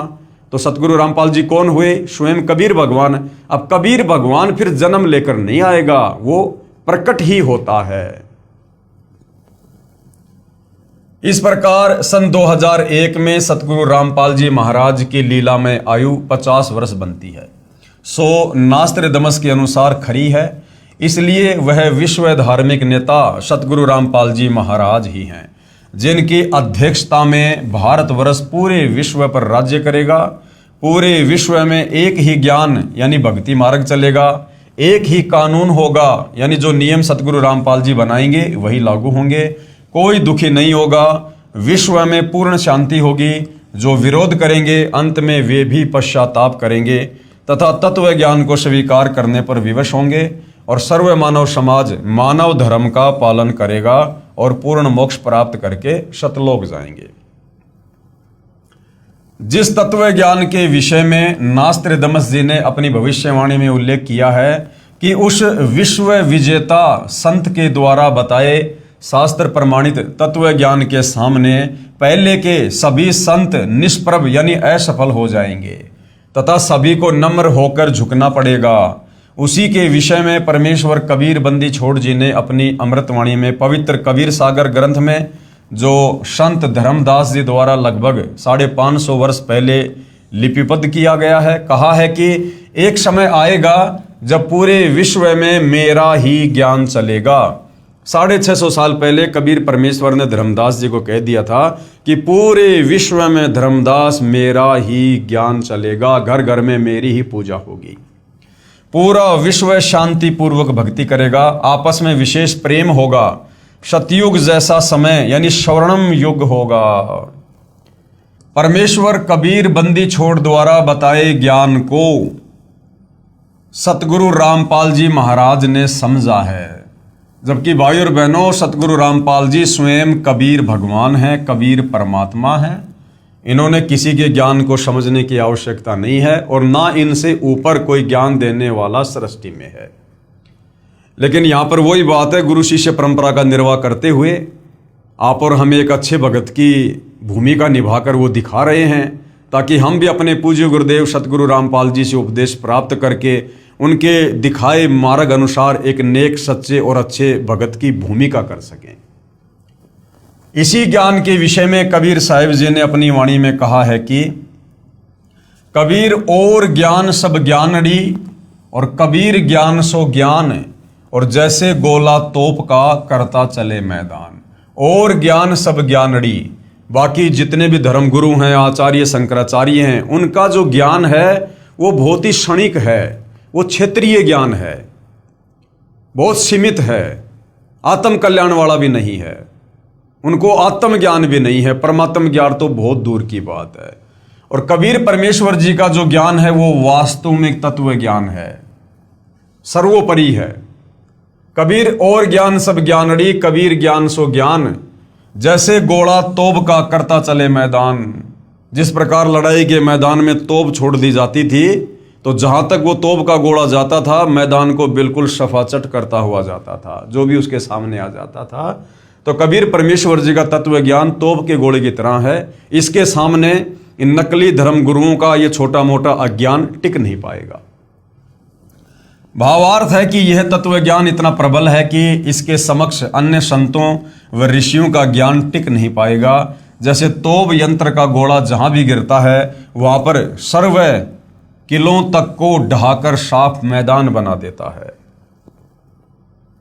यही प्रमाण संत गरीबदास जी छुडानी जिला झज्जर हरियाणा वाले ने दिया है कि सतगुरु यानी तत्वदर्शी संत परमेश्वर कबीर बंदी छोड़कर भेजा हुआ दिल्ली मंडल में आएगा। अब भाई और बहनों, इस विषय को बहुत ही ध्यानपूर्वक समझने की आवश्यकता है। देखो, यदि हमने वर्तमान कलयुग की बिचली पीढ़ी में, इस भक्ति युग में, अगर अपने पूज्य गुरुदेव सतगुरु रामपाल जी को यदि हमने एक मात्र संत की परिभाषा में ले लिया, या किसी कबीर भगवान के द्वारा भेजा गया कोई अवतार मान लिया, या कबीर जी के द्वारा भेजा गया कोई संदेशवाहक, या उनका दास, या उनके दरबार का कोई नौकर, या सतलोक से भेजी गई कोई आत्मा यदि हमने मान लिया, तो हम भाई और बहनों इनकी शरण में आकर बहुत संघर्ष करके, बहुत भक्ति करके, दान पुण्य करके भी हम यहाँ से मुक्ति प्राप्त नहीं कर पाएंगे। क्योंकि गुरु को परमेश्वर के अलावा, परमात्मा के अलावा यदि हमने अन्य किसी भी परिभाषा में रखा और हम भक्ति भी करते रहे, यानी हम उनको मानुष मानते रहे और भगवान उनके अलावा किसी और को मानते रहे, तो हम यहाँ से मुक्त नहीं हो सकते। ये हमारी बहुत बड़ी कमजोरी हो जाएगी। हमने गुरु को जानना है, पहचानना है, उनसे प्रार्थना कर करके, उनके आगे दंडवत करके, रो रो के, ज्ञान योग की भीख मांग मांग के, तब परमेश्वर दया करेंगे। वो दया ही करने आते हैं, हमारे से अपनी पहचान ही करवाने आते हैं, यदि वास्तव में हम मोक्ष चाहते हैं तो यहां पर आपको दो तरह की बातें देखने को मिलेंगी और दोनों बातें हमने समझने की भी आवश्यकता है। यही प्रमाण सतगुरु गरीबदास जी छुडानी जिला झज्जर हरियाणा वाले ने दिया है कि सतगुरु यानी तत्वदर्शी संत, सतगुरु को उन्होंने कोष्टक में क्या लिखा है कि सतगुरु कौन होता है? सतगुरु होता है तत्वदर्शी संत। परमेश्वर कबीर बंदी छोड़कर भेजा हुआ दिल्ली मंडल में आएगा। जबकि गरीबदास जी ने ऐसा नहीं लिखा कि कबीर परमेश्वर जी का भेजा हुआ दिल्ली मंडल में आएगा, क्योंकि गरीबदास जी फिर आगे खुद ही सिद्ध कर देते हैं कि भैया वो तो खुद ही है जो भी कुछ है।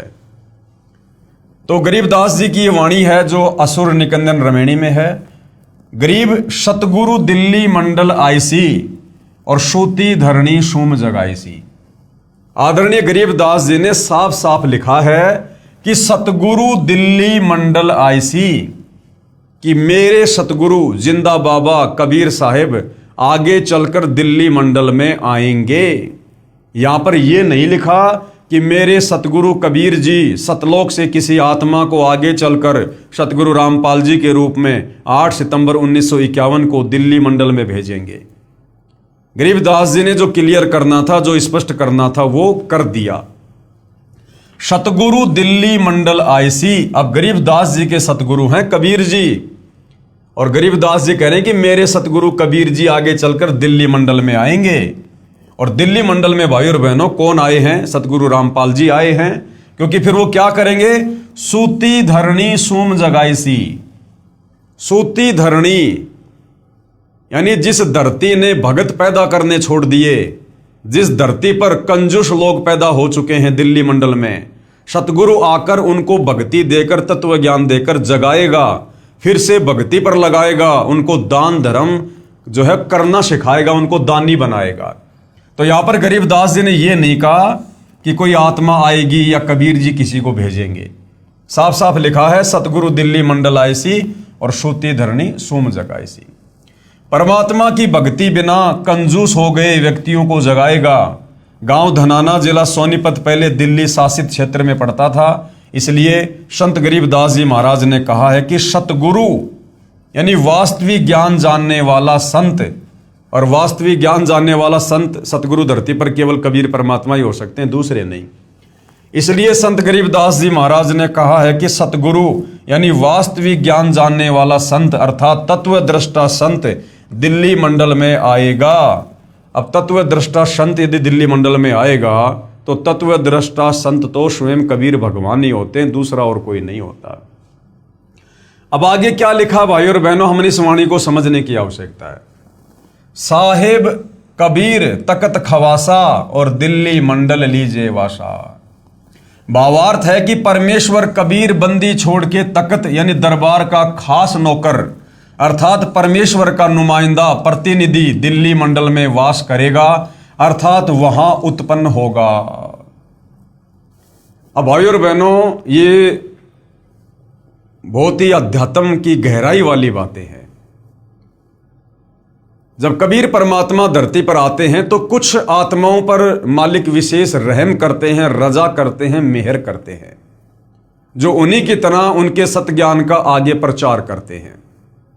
तो यहां पर उन आत्माओं के विषय में ये जो वाणी है ये लिखी हुई है, ना कि ये कबीर परमात्मा जी के विषय में लिखी हुई है। क्योंकि गरीबदास जी अपने कबीर भगवान की समर्थता से भली भांति परिचित हैं और इसीलिए उन्होंने साफ साफ कह दिया यहां पर कि सतगुरु दिल्ली मंडल आई सी, सूती धरनी सुम जगाई सी।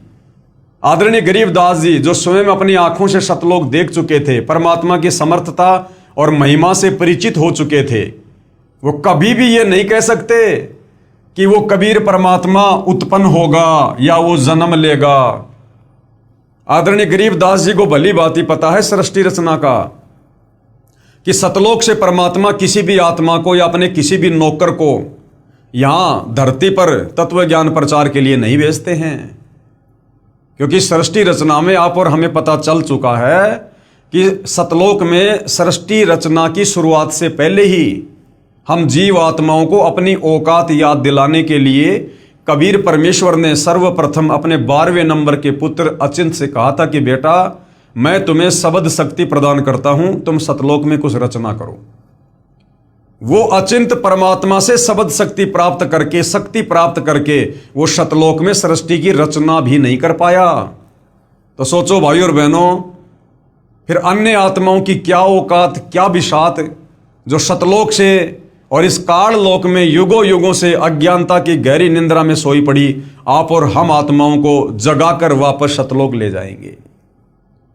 तो भाई और बहनों, यहां पर दो बातें हैं। यहां पर कबीर परमेश्वर कुछ आत्माओं पर विशेष दया करते हैं, मेहर करते हैं, अपने अध्यात्म को समझाते हैं।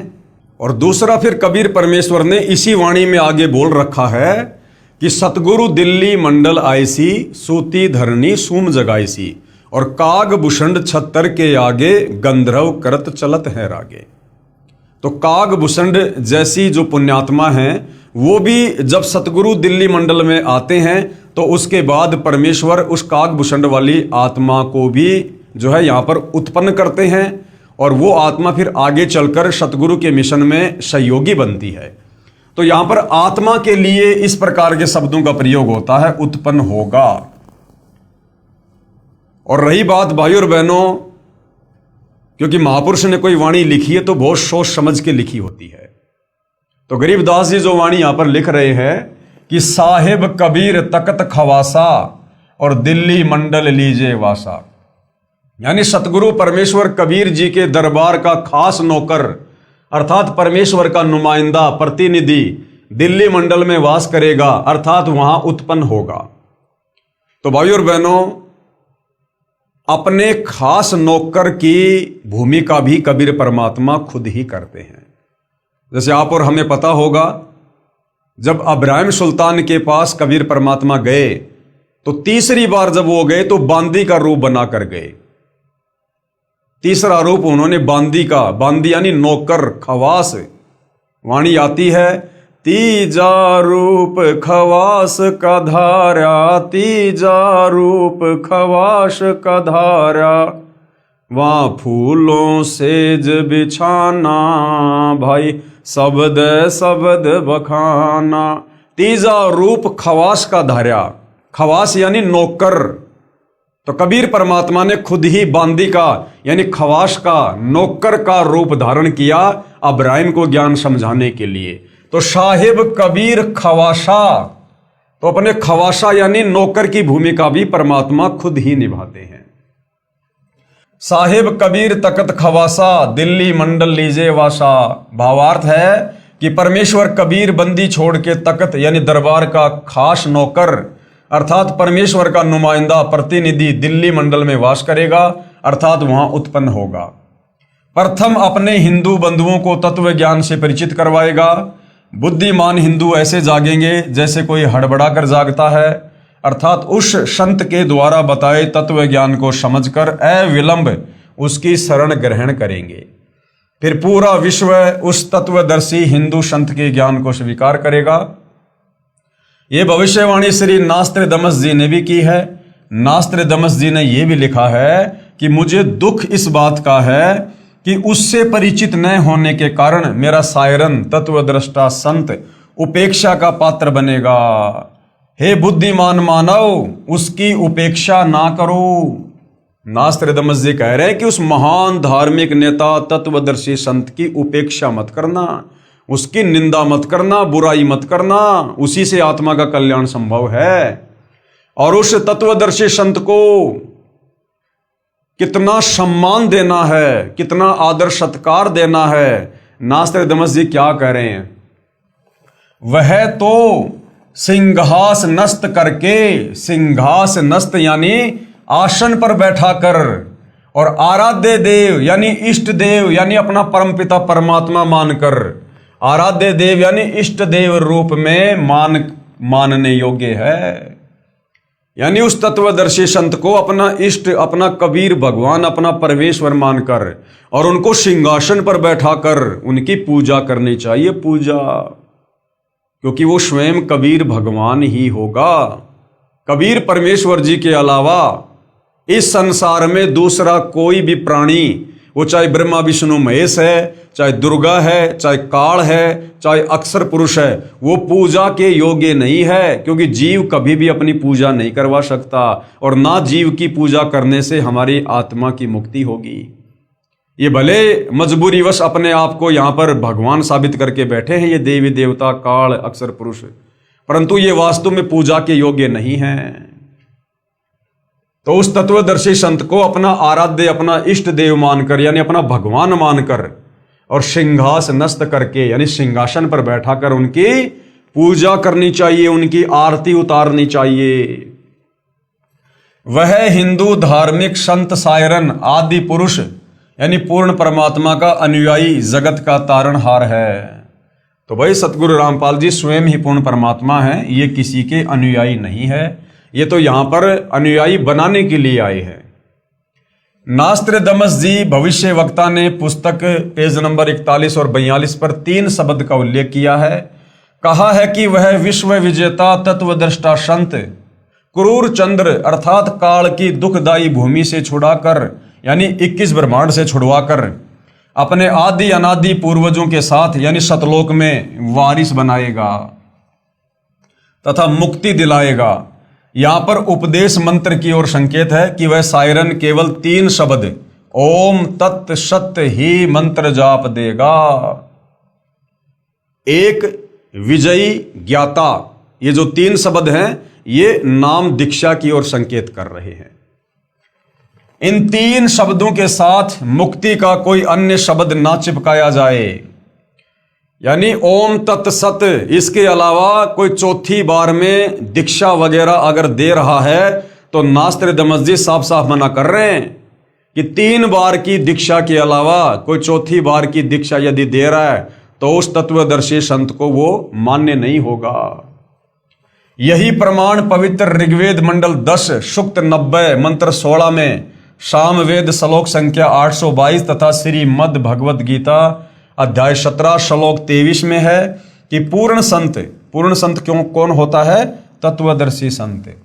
3 मंत्र ओम तत् सत जिनमें तत् तथा सत सांकेतिक हैं देकर पूर्ण परमात्मा आदि पुरुष की भक्ति करवाकर जीव को काल जाल से मुक्त करवाता है।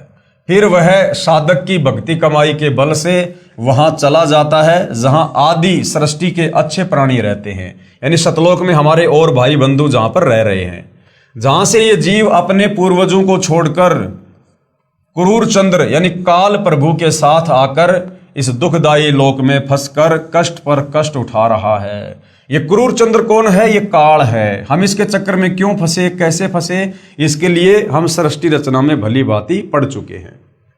नास्त्रदामस जी ने यह भी स्पष्ट किया है कि मध्यकाल अर्थात पिछली पीढ़ी हिंदू धर्म का आदर्श जीवन जिएंगे। सायरन यानी तत्वद्रष्टा संत अपने ज्ञान से दैवतीयमान उतंग ऊंचा स्वरूप अर्थात सर्वश्रेष्ठ शास्त्र अनुकूल भक्ति विधान फिर से बिना शर्त उजागर करवाएगा और मानवीय संस्कृति अर्थात मानव धर्म के लक्षण निर्धोक यानी निष्कपट भाव से संवारेगा। मध्या कालात हिंदू धर्माचे व हिंदूच्या आदर्शवत झालेल, यह मराठी भाषा में लिखा है। यह मराठी भाषा में पेज नंबर 42 पर लिखा है कि उपरोक्त भावार्थ है कि पिछली पीढ़ी का उद्धार सायरन करेगा, यानी पिछली पीढ़ी वाले आप और हम भक्तों का जो भक्ति पर लग जाएंगे, आजीवन मर्यादा में रहेंगे, उन भक्तों का उद्धार, उनका मोक्ष वो शायरन करेगा।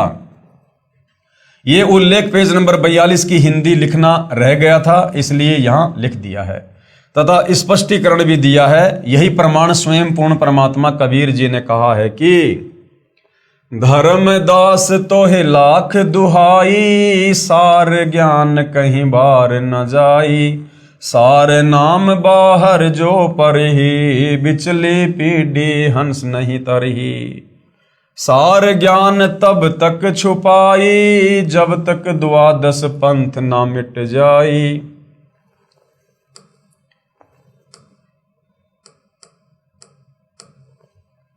धर्मदास तोहे लाख दुहाई, सार ज्ञान व सार शब्द कहीं बाहर ना जाई, सार नाम बाहर जो पढ़ी, भाई बिचली पीढ़ी हंस नहीं तरही, और सार ज्ञान तब तक छुपाई जब तक द्वादश पंथ ना मिट जाई। जैसे ईस्वी सन 1947 में भारतवर्ष अंग्रेजों से मुक्त हुआ, उससे पहले हिंदुस्तान में शिक्षा नहीं थी। यानी सन 1947 में भारत देश के आज़ाद होने से पहले जो शिक्षा थी, जो पढ़ाई लिखाई थी, वो केवल चंद व्यक्तियों तक ही सीमित थी। आम व्यक्ति को नहीं पढ़ने दिया जाता था, आम व्यक्तियों को पढ़ने का अधिकार नहीं था। केवल ये जो धर्मगुरु थे, जो ब्राह्मण समाज था, यही लोग पढ़ा करते थे। लेकिन सन 1951 में सतगुरु रामपाल जी महाराज को परमेश्वर कबीर जी ने पृथ्वी पर भेजा। अब बार बार संकेत करने की आवश्यकता नहीं पड़नी चाहिए, आप सबको पता है कि सतगुरु रामपाल जी स्वयं सतलोक से चलकर आए हैं या इनको किसी ने भेजा है।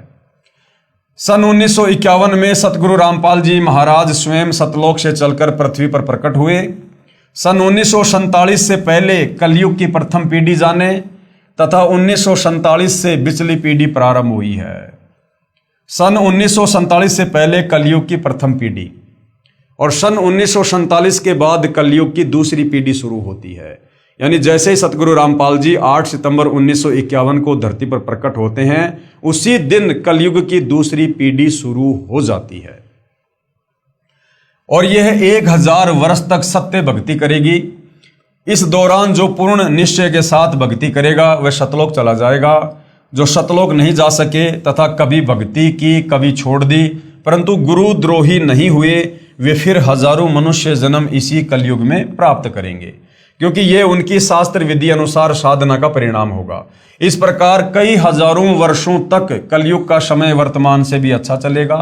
फिर अंत की पीढ़ी यानी तीसरी जो पीढ़ी होगी वो भक्ति रहित उत्पन्न होगी। उस समय भक्ति का नामो निशान खत्म हो जाएगा, क्योंकि शुभ कमाई जो भक्ति युग में की है वर्तमान में वह बार बार जन्म प्राप्त करके खर्च यानी समाप्त कर दी जाएगी। इस प्रकार कलयुग के अंत की पीढ़ी कृतघ्नी होगी, वे भक्ति नहीं कर सकेंगी। इसलिए कहा है कि अब कलयुग की बिचली पीढ़ी चल रही है। 1947 से सन 2006 से वह सायरन यानी धार्मिक नेता, तत्वदर्शी संत सभी के समक्ष प्रकट हो चुका है। वह है सतगुरु रामपाल जी महाराज। उपरोक्त ज्ञान जो बिचली पीढ़ी व प्रथम तथा अंतिम पीढ़ी वाला सतगुरु रामपाल जी महाराज अपने प्रवचनों में वर्षों से बताते आ रहे हैं, जो अब नास्त्रदमस जी की भविष्यवाणी ने भी स्पष्ट कर दिया है। इसलिए संत गरीबदास जी महाराज ने कहा है कि कबीर परमेश्वर की भक्ति पूर्ण संत से उपदेश लेकर करो, नहीं तो ये अवसर फिर हाथ नहीं आएगा। गरीब समझा है तो सिर धर पाओ, बहुर नहीं रे ऐसा दाव। कि अगर तुम्हें सच्चे संत की परिभाषा समझ में आ गई है और तुम्हें यकीन हो गया है कि धरती पर वर्तमान में पूर्ण संत केवल सतगुरु रामपाल जी हैं, इन्हीं के पास पूर्ण ज्ञान है, आध्यात्मिक मार्ग है, और यदि इनसे उपदेश नहीं लिया तो आत्मा का कल्याण नहीं हो पाएगा। यहाँ पर असंख्य युगों के लिए कष्ट भोगने के लिए रह जाएंगे। तो अगर ये बात तुझे समझ में आ गई है, समझा है तो सिर धर पाँव, कि तेजी से दौड़ ले। सर पर पांव रख के दौड़ने का मतलब है जैसे आपत्ति के समय इंसान बहुत तेज गति से दौड़ता है। इसी प्रकार यदि आपको ये बात समझ में आ गई है कि यदि हमने सत भक्ति नहीं की सतगुरु रामपाल जी से उपदेश लेकर, और यदि सतगुरु रामपाल जी सतलोक के लिए प्रस्थान कर गए, उसके बाद कुछ भी हाथ नहीं आएगा, तो भैया अपनी आत्मा के कल्याण के लिए फटाफट उनके ज्ञान को सुन समझ उनसे उपदेश लेके भक्ति मार्ग पर लग गए। बहुर नहीं रे ऐसा दाव, ये मौका फिर बाद में हाथ नहीं आएगा। भावार्थ है कि यदि आप तत्व ज्ञान को समझ गए हैं तो सिर पर पैर रख अर्थात अति शीघ्रता से तत्वदर्शी संत रामपाल जी महाराज से उपदेश लेकर अपना कल्याण करवाओ। यह सुअवसर फिर प्राप्त नहीं होगा। जैसे ये पिछली पीढ़ी यानी मध्य काल वाला समय और आपका मानव शरीर तथा तत्वदृष्टा संत प्रकट है। यदि अब भी भक्ति मार्ग पर नहीं लगोगे तो उसके विषय में कहा है, ये संसार समझदा नाही कहंदा शाम दोपहरे नू, और गरीब दास ये वक्त जात है फिर रोगे इस पहरे नू। इस समय को फिर कुत्ते बनकर ऊपर मुंह करके रात्रि में रोया करोगे। भावार्थ है कि संत गरीबदास जी महाराज कह रहे हैं कि ये भोला संसार शास्त्र विधि रहित साधना कर रहा है जो अति दुखदायी है। यानी हमारे धर्म ग्रंथों के विरुद्ध यदि हम नाम जाप करेंगे, भक्ति करेंगे, कर्म धर्म करेंगे तो उससे हमें दुख मिलेगा। हमारे कर्म नहीं कट सकते, मोक्ष नहीं होगा। इसी को सुखदायी कह रहा है। जैसे जून महीने दोपहर दिन के 12 बजे में धूप में खड़ा जल रहा है, उसी को सांझ बता रहा है, यानी ठंडा मौसम बता रहा है। जैसे कोई शराबी व्यक्ति शराब पीकर सड़क पर पड़ा है और उससे कोई कहे कि आप दोपहर की धूप में क्यों जल रहे हो, छाया में चलो, वह शराबी शराब के नशे में कहता है कि नहीं, ये तो सांझ है, कौन कहता है कि दोपहर है। इसी प्रकार जो साधक यानी भगत शास्त्र विधि त्याग कर यानी अपने धर्मशास्त्रों के विपरीत मनमाना आचरण कर रहे हैं, वे अपना जीवन नष्ट कर रहे हैं। उसे त्यागना नहीं चाहते अपितु उसी को सर्वश्रेष्ठ मानकर काल के लोक की आग में जल रहे हैं। ये मंदिर मस्जिद चर्च गुरुद्वारे कावड़ लेके आना, पैदल यात्रा करना, मनमुखी भंडारे करना, पत्थरों की पूजा करना, लोग इन्हीं को सर्वश्रेष्ठ साधना मानकर जो लगे हुए हैं। और यदि उन्हें कोई समझाने का प्रयास करता है तो वो मानते नहीं, तो ऐसे लोग फिर आने वाले समय में बहुत ज्यादा कष्टों को प्राप्त होंगे। संत गरीबदास जी महाराज कह रहे हैं कि इतने प्रमाण मिलने के पश्चात भी सत साधना पूर्ण संत के बताए अनुसार नहीं करोगे तो ये अनमोल मानव शरीर तथा पिछली पीढ़ी का भक्ति युग हाथ से निकल जाएगा। फिर इस समय को याद करके रोओगे, बहुत पश्चाताप करोगे, फिर कुछ नहीं बनेगा। परमेश्वर कबीर बंदी छोड़ने कहा है, भाई आछे दिन पाछे गए और सतगुरु से किया ना हेत, अब पछतावा क्या करे जब चिड़िया चुग गई खेत। सर्व मानव समाज से प्रार्थना करते हैं कि पूर्ण संत रामपाल जी महाराज को पहचानो तथा अपना व अपने परिवार का कल्याण करवाओ, अपने रिश्तेदारों तथा दोस्तों को भी बताओ तथा पूर्ण मोक्ष पाओ। स्वर्ण युग प्रारंभ हो चुका है, यानी भक्ति युग शुरू हो चुका है। लाखों पुण्यात्माएं सतगुरु रामपाल जी तत्वदर्शी संत को पहचान कर सत्य भक्ति कर रहे हैं। वे अति सुखी हो गए हैं, सर्व विकार छोड़कर निर्मल जीवन जी रहे हैं। कृपया आगे पढ़िए महाराष्ट्र के ज्योतिष शास्त्री का मराठी भाषा में नास्ट्रेडमस की भविष्यवाणियों का अनुवाद। अब भाई और बहनों, ये आपने अभी तक जो पढ़ा है, जो देखा है, ये पवित्र पुस्तक ज्ञान गंगा में एक भगत के द्वारा जैसा उन्होंने सतगुरु रामपाल जी के तत्व ज्ञान को जाना है, समझा है, और जैसा उन्होंने सतगुरु रामपाल जी को अपनी दृष्टि से पहचाना है, उस आधार से उन्होंने यहाँ पर उनके संक्षिप्त लीला में जीवन के विषय में हमें समझाने का प्रयास किया है। अब भाइयों और बहनों, सतगुरु रामपाल जी के कुछ भगत हैं जो वास्तव में सतगुरु रामपाल जी के विशेष आशीर्वाद से उनके तत्व ज्ञान को समझकर उन्हीं के आशीर्वाद से उनकी पहचान कर चुके हैं। और उनकी पहचान करने के बाद जो भाव, जो श्रद्धा, जो समर्पण अपने गुरुदेव भगवान के प्रति एक नेक भगत का होता है, उस आधार से उन भक्तों ने सतगुरु रामपाल जी के संक्षिप्त लीला में जीवन परिचय को अपने शब्दों में जो है लिखा है। तो वो भी आपको थोड़ा सा एक बार दिखा देते हैं। 7 समुद्र की मशी करूं, लेखनी करूं बन राय, और धरती का कागज करूं, गुरु गुण लिखा न जाए। यहाँ पर परमात्मा से ज्यादा महत्व सतगुरु को दिया गया है, गुरु को दिया गया है, क्योंकि परमात्मा कबीर जी स्वयं ही गुरु रूप धारण करके आप और हमें इस काल के लोक में तत्व ज्ञान समझाने के लिए आते हैं। तो यहाँ पर सतगुरु रामपाल जी परमेश्वर जी का संक्षिप्त लीला में जीवन परिचय लिखा गया है, आप जी को दिखा रहे हैं। हे अखिल ब्रह्मांडों के रचयिता, यानी सर्व सृष्टि के रचनहार, ऊपर के 4 अजर अविनाशी लोकों के रचयिता, अगम लोक, अलख लोक, शतलोक, अनामी लोक, फिर अक्षर पुरुष के 7 संग ब्रह्मांड, फिर काल के 21 ब्रह्मांड, अर्थात पूरी सृष्टि के रचयिता, हे अखिल ब्रह्मांडों के रचयिता, आप जी का संक्षिप्त लीला में जीवन परिचय लिखने व बताने में 21 ब्रह्मांड में कोई भी प्राणी सक्षम नहीं है।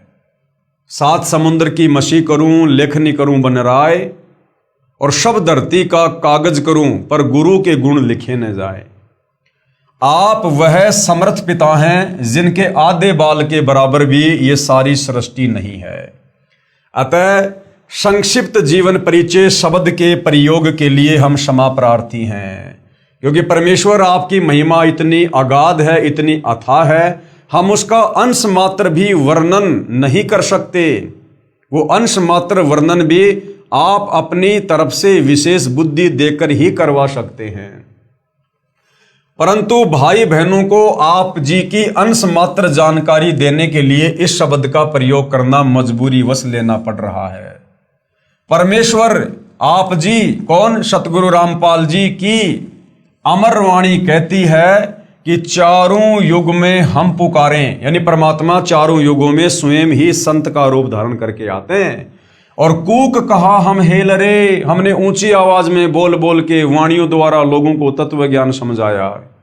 और हीरे मोती माणक बरसें, परमात्मा कहते हैं चारों युगों में हमने तत्व ज्ञान रूपी, मुक्ति रूपी हीरे माणिक लाल बरसाए, अर्थात ये अमृत ज्ञान देना चाहा, परंतु ये जग चुगता ढेल रे, लेकिन काल प्रेरणा से ये संसार केवल डले ढोने में लगा रहा, शास्त्र विरुद्ध साधना को ही करने में लगा रहा। अर्थात काल जाल से अपनी आत्माओं को चेताने व निज घर की जानकारी देने के लिए आप कबीर देव कौन? सत्य पुरुष। कौन सत्य पुरुष? सतगुरु रामपाल जी सतलोक से चलकर चारों युगों में स्वयं ही आते हैं। सतयुग में सत सुकृत ऋषि नाम से, त्रेता में मुनिंदर ऋषि नाम से, द्वापर युग में करुणा में ऋषि नाम से, और कलयुग की प्रथम पीढ़ी में कबीर देव नाम से। उसके लगभग 250 वर्ष बाद गरीबदास जी महाराज जी के नाम से, और अब पिछली पीढ़ी में 8 सितंबर 1951 को गांव धनाना, जिला सोनीपत हरियाणा में अपने विधान अनुसार अतिथि रूप में धरती पर सतगुरु रामपाल दास या संत रामपाल दास नाम से प्रकट हो चुके हैं। यानी इस नाम से प्रकट होकर अपने आप को छुपाकर आप जी वर्तमान में लीला कर रहे हैं। अपने नाम के आगे दास शब्द वह परमात्मा सिर्फ हम आत्माओं को दास की परिभाषा समझाने के लिए लगाते हैं, अन्यथा सतगुरु रामपाल जी को अपने नाम के आगे दास शब्द लगाने की आवश्यकता नहीं है। साहिब से सतगुरु भये, यानी हे कबीर परमेश्वर सतगुरु रामपाल जी, आप साहिब हैं, आप परमात्मा हैं, आप सतलोक में निर्गुण रूप में सर्व सृष्टि का पालन करते हैं।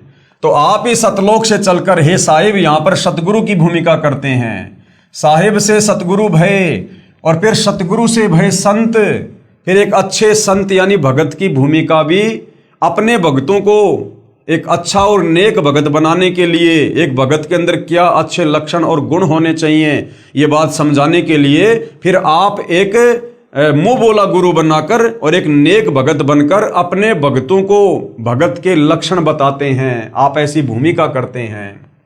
साहिब से सतगुरु भये, सतगुरु से भये संत, धर धर भेख विशाल अंग खेल आदि और अंत।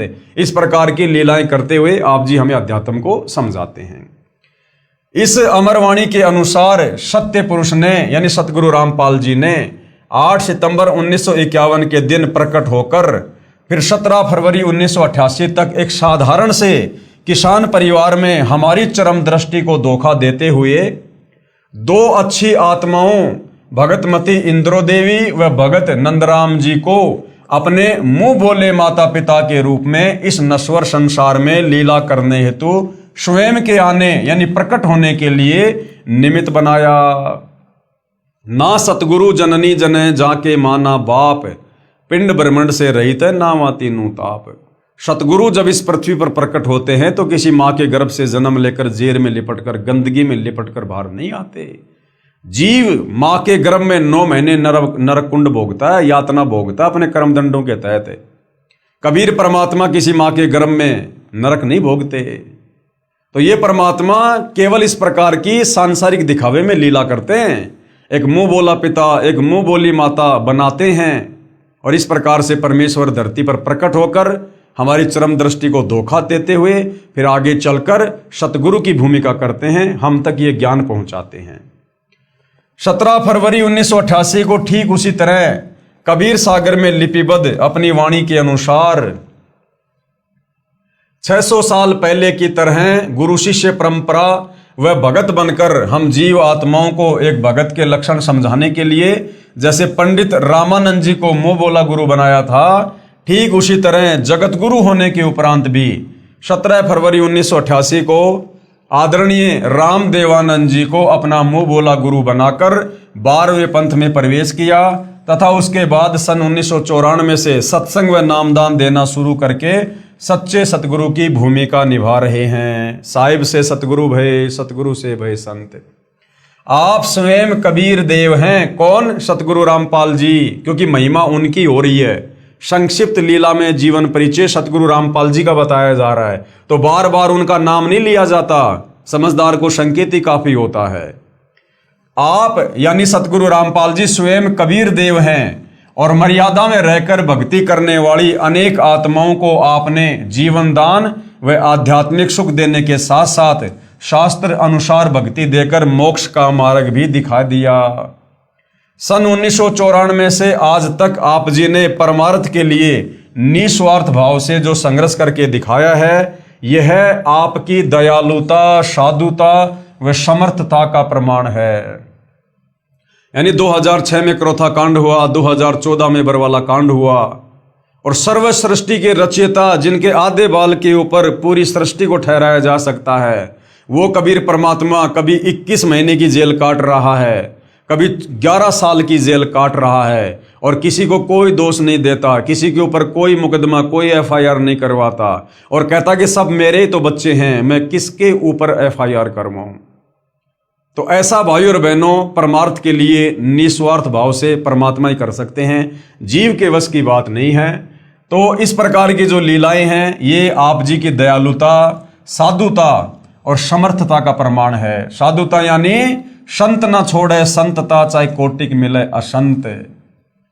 वेदों में लिखित अपनी महिमा व गुणों को सत्य साबित करने की वह परमात्मा कमल के विकसित फूल पर शिशु रूप में प्रकट होकर कुंवारी गाय के दूध से अपनी परवरिश करवाता है।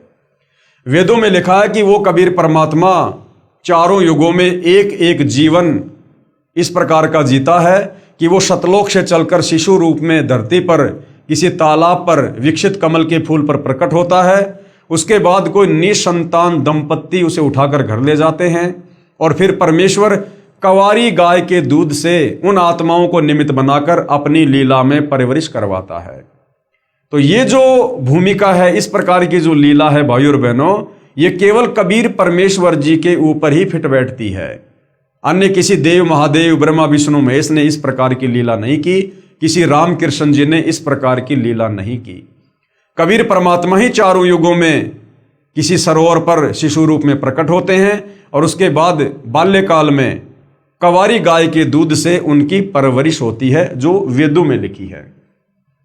तो केवल अपनी महिमा को जगत के सामने सत्य साबित करने के लिए, प्रकट करने के लिए कि वेदों में जो इस प्रकार की लीला लिखी है वो किस भगवान के ऊपर खरी उतरती है, उसको सत्य साबित करने के लिए, आप और हमें विश्वास दिलाने के लिए, अपनी पहचान करवाने के लिए चारों युगों में परमात्मा वेदों में लिखी इस प्रकार की महिमा के अनुसार 4 युगों में एक एक जीवन जीता है। वह परमात्मा मुर्दे को जीवन देकर 100 वर्ष की उम्र प्रदान कर सकता है। कौन? सतगुरु रामपाल जी। और लाखों को किया है। निर्धन को धन देकर सुखी कर सकता है, लाखों को करोड़ों को किया है। कोढ़ी व रोगी को स्वस्थ करके नया जीवन दे सकता है। वह बांझ को पुत्र तथा अंधे को आंख दे सकता है।